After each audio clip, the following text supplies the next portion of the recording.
Пандемия коронавируса не помешала реконструкции военных музеев в чебоксарских учебных заведениях. Так, в 37-й школе открыли обновленный зал, посвященный чувашским женщинам, воевавшим на фронте.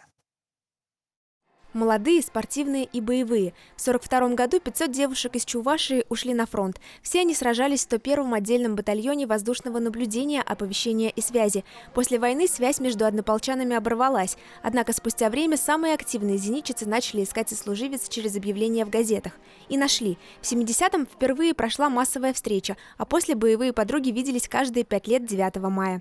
Возле входа в музей висит табличка с именами тех самых девушек-зенитчиц, которые в 1942 году не побоялись отправиться на фронт. Спустя 40 лет после окончания войны они организовали здесь музей для того, чтобы передать потомкам историю подвига всех воевавших женщин.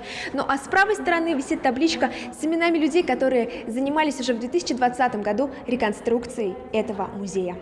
Музей воинской славы открылся еще в 1985 году, однако 3 года назад у руководства школы возникла идея его обновить. Нынешним школьникам важно наглядно изучать историю. Этот макет, к примеру, уменьшенная копия наблюдательного поста.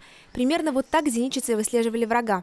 Есть в музее и интерактивный экран, с помощью которого можно посмотреть на фотографии воевавших девушек, почитать об их жизни и изучить архивные документы. В то же время в музее сохранились традиционные экспонаты – орудия победителей, письма и фотографии. Мы уже, конечно, начали обращаться к специалистам в лице представителей Национального музея. И вместе с ними они помогли нам разложить, правильно установить концепцию, правильно разработать ее, разработать этапы работы, разработать то, каким образом это нужно сохранить, донести и не испортить.